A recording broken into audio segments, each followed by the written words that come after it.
Alors aujourd'hui, je vous propose un test de personnalité. Vous avez été nombreux à avoir de la difficulté à vous retrouver dans le caractère introverti ou extraverti. Et c'est normal, parce que à travers la personnalité, on ne peut pas se situer dans une case. Comme vous le savez, ce qui fait vraiment la richesse d'une personnalité, c'est que nous sommes composés de nuances. Par conséquent, on ne peut pas vraiment faire un partage manichéen des styles de personnalité. On n'est pas soit exclusivement extraverti ou soit exclusivement introverti. Il faut comprendre que c'est vraiment un continuum. Et pour aller un petit peu plus loin dans le sujet, j'ai creusé, j'ai fait des petites recherches et je suis tombé sur un site sur internet qui s'appelle Nos Pensées. Et dans ce site, il y a une belle explication en fait de l'expression de la personnalité à travers l'introversion et l'extraversion. Ce site s'appuie sur les travaux de Carl Jung.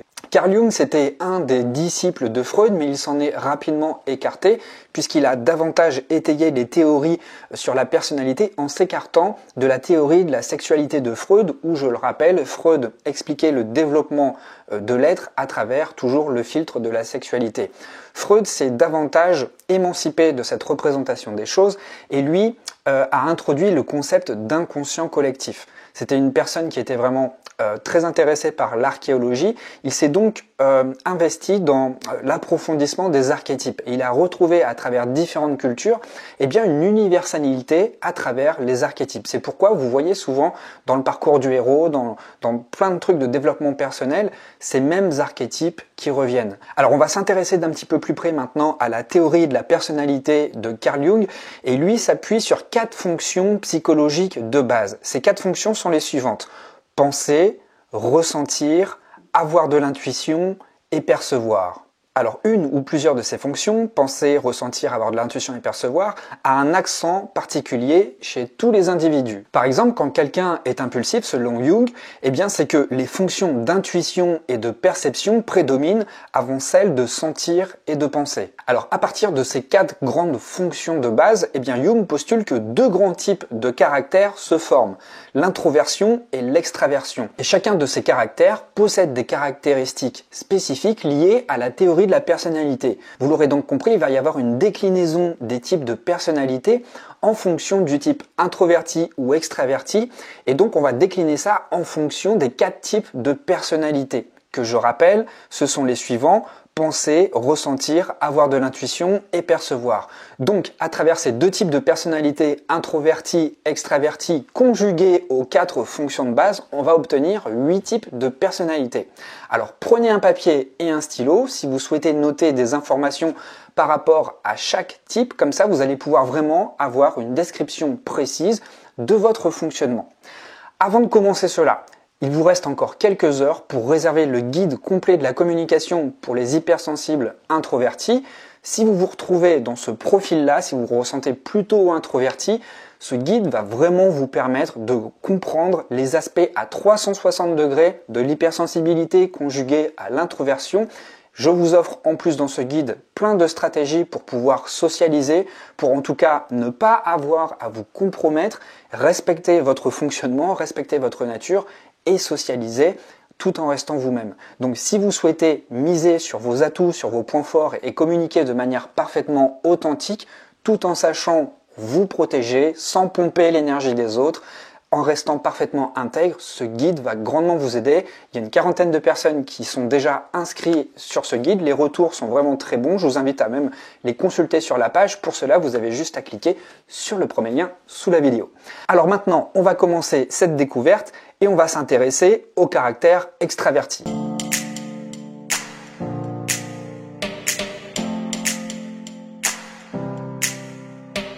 Qu'est-ce qui définit le caractère extraverti? Leur intérêt se porte davantage sur la réalité externe que sur la réalité interne. C'est-à-dire qu'ils veulent avant tout exister par les faits. Ils veulent exister à travers le regard des autres. Leurs décisions sont davantage prises en pensant aux effets sur la réalité extérieure plutôt que sur la réalité intérieure. Ce sont donc des personnes qui sont très attachées aux résultats tangibles, aux résultats visibles. Et puis les actions sont davantage menées en fonction de ce que pensent les autres, et ça, ce n'est pas anodin puisqu'ils ont énormément besoin de validation extérieure pour se sentir exister. Ce sont des individus relativement souples qui s'adaptent à tout type d'environnement, mais il leur est vraiment difficile de s'adapter vraiment dans la mesure où ils ont de la difficulté à s'enraciner dans un seul environnement. Ils sont influençables, malléables et ils ont tendance à imiter les choses qui les séduisent. En gros, ils sont attirés par tout ce qui brille, c'est pourquoi ils ont du mal à se fixer dans un seul type d'environnement. Et de manière générale, les extravertis ont besoin d'être vus et reconnus par les autres pour se sentir exister. Maintenant, intéressons-nous aux introvertis.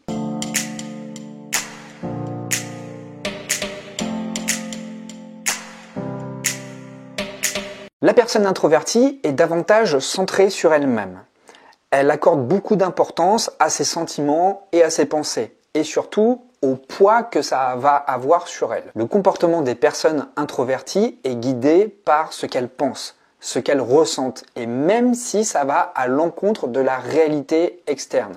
Par exemple, si tout concourt autour de soi de manière tangible, de manière physique, à vous montrer qu'il faut aller dans une direction, mais qu'à l'intérieur de vous, vous ressentez l'inverse, eh bien, vous préférez davantage vous écouter vous-même. Alors, contrairement aux extravertis, les personnes introverties ne sont pas trop préoccupées par l'effet de leurs actions sur leur environnement.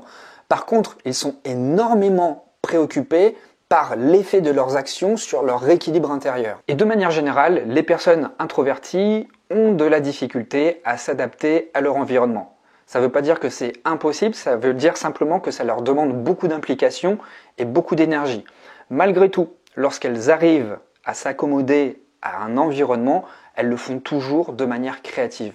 La raison est simple, c'est qu'elles sont toujours obligées de se réinventer pour pouvoir être suffisamment malléables et développer des atomes crochus avec le nouvel environnement dans lequel elles mettent les pieds. Donc, quelque part, cette créativité est vraiment une preuve d'adaptation. Donc, maintenant, on va rentrer dans le dur du sujet et on va s'intéresser aux 8 profils. À partir des fonctions psychologiques de base qui sont au nombre de 4 et des 2 types de caractères fondamentaux, introvertis, extravertis, que je viens de vous exposer, eh bien 8 types de personnalités distinctes en découlent. Et voici la première. Le premier profil, c'est l'extraverti réfléchi. Alors la personnalité extravertie réfléchie correspond à des individus cérébraux et objectifs. Ce sont des personnes qui agissent presque exclusivement sur la base de la raison. Le profil type, c'est le scientifique en laboratoire qui adore communiquer ses nouvelles recherches, ses nouveaux résultats. Ces personnes ne prennent que pour acquis que ce qui est affirmé par des preuves suffisantes. C'est un peu comme saint Thomas, elle ne croit que ce qu'elle voit. Ce sont des personnes qui ne sont généralement pas très sensibles et qui parfois peuvent devenir très tyranniques. Le profil extraverti réfléchi est plutôt rigide, c'est-à-dire qu'il est vraiment régi par des principes inébranlables. Ce profil ouvre rarement des perspectives à d'autres options. Ce sont des personnes qui généralement n'hésitent pas à imposer leur vision du monde à leur entourage. Ensuite, le deuxième profil, eh bien, c'est l'introverti réfléchi. Alors, la personne introvertie réfléchie, c'est une personne qui a tendance à vraiment s'engager dans des activités très intellectuelles. Ce sont des personnes qui adorent réfléchir, qui adorent penser, parfois même ruminer. Ce sont des personnes imaginatives, parfois très méfiantes, au point parfois d'être à tort séduites par des théories du complot. Ce sont des personnes qui sont généralement tenaces et qui font tout pour atteindre leur objectif. Alors ces personnes, c'est un peu le profil extraterrestre, c'est-à-dire qu'on a du mal à les situer, parce qu'elles sont souvent décorrélées de leur environnement. Elles sont souvent dans un monde très éthéré, dans leur imagination, dans leurs pensées, parfois un petit peu farfelues. De fait, c'est un peu compliqué d'établir du contact avec eux. Mais une fois que le contact est créé avec ce type de personnes, eh bien, elles sont souvent très appréciées parce qu'elles ont énormément de choses à partager. Selon Jung, ce type de personnes, ce sont vraiment les personnes qui ont le rôle de philosophes dans la société. Parce qu'elles sont tout le temps en train de penser, de réfléchir et de tout intellectualiser. Et pour rester les plus objectifs possibles sur ce qui se passe autour d'elles, il n'est pas anodin donc qu'elles soient un peu considérées comme cheloues parce que pour bien comprendre un environnement, on ne peut pas faire partie de cet environnement. Il est donc important d'avoir cette posture d'être un petit peu en retrait, d'être détaché de cet environnement. C'est pourquoi on a du mal à vraiment les situer quelque part. Donc généralement, ces personnes sont caractérisées par leur potentiel à vraiment établir des relations entre différentes idées. Le troisième profil, c'est l'extraverti sentimental, celui qui ressent. Alors ce sont des personnes qui ont de grandes capacités à comprendre les autres et à établir très facilement des relations sociales. Ce sont donc des profils très empathiques, comme quoi vous voyez, on peut être extraverti et empathique, et donc ils se connectent très facilement avec les autres et ont d'excellentes compétences en communication. Par contre, leur seule limite, c'est la grande dépendance aux autres. Ils sont shootés aux relations sociales, et sans les relations sociales, ils ont l'impression d'être inutiles, ils ont l'impression de ne pas exister. Le quatrième profil, eh bien, c'est l'introverti sentimental. Alors, la personne introvertie sentimentale a elle plus un penchant pour la solitude et les petits groupes restreints, les groupes très intimes. Ce sont des personnes qui peuvent paraître un peu tristes, un peu en retrait, un peu mélancoliques, même très silencieuses. Ce sont des personnes qui font tout pour ne pas se faire remarquer et vraiment rester très discrets. Mais malgré tout, cela ne leur enlève en rien de grandes aptitudes sociales. Ce sont en effet des personnes très empathiques et très axées sur les besoins des autres. Pour continuer, on va s'intéresser à l'extraverti perceptif. Alors les personnes extraverties perceptives sont des personnes qui cherchent sans cesse à ressentir de nouvelles sensations.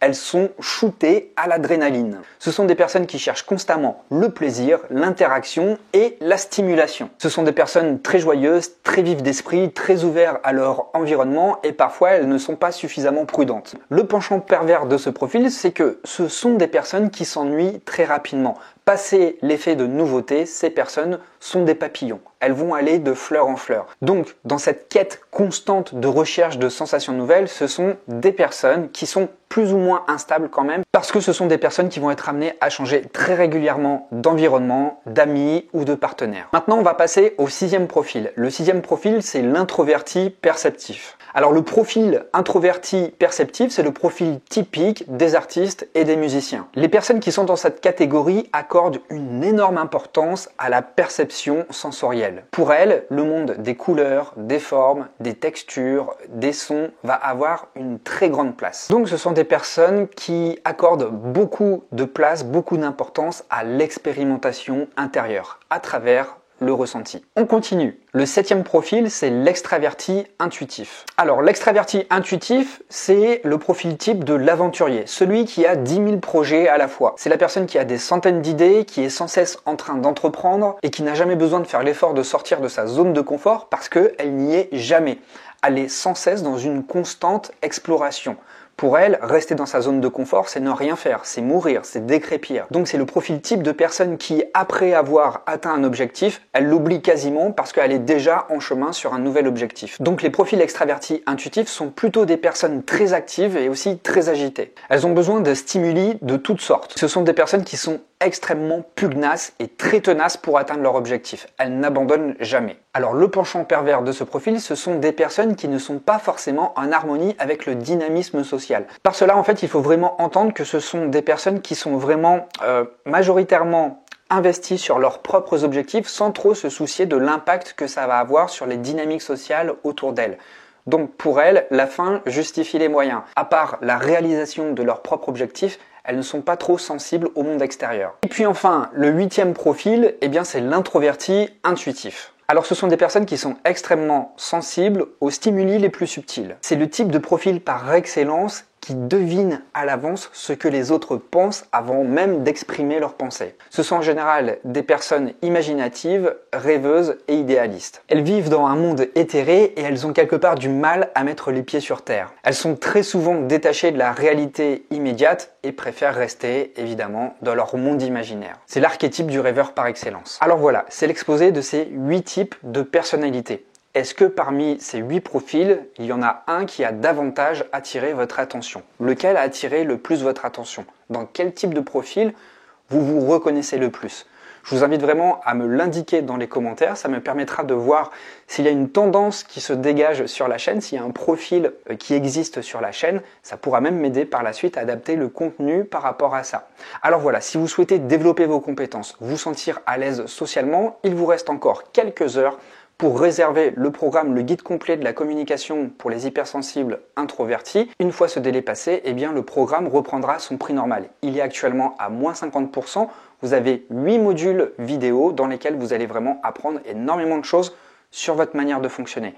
Donc si cette vidéo vous a appris des choses, si cette vidéo vous a plu, ce programme va vous permettre d'aller beaucoup plus loin. Pour ma part, j'ai pris énormément de plaisir à faire ce programme parce qu'il m'a permis davantage de m'explorer, davantage de mieux me comprendre. Alors voilà, je suis sûr que ça te permettra toi aussi de mieux te comprendre et puis de développer davantage de compétences sociales pour avoir une vie sociale équilibrée.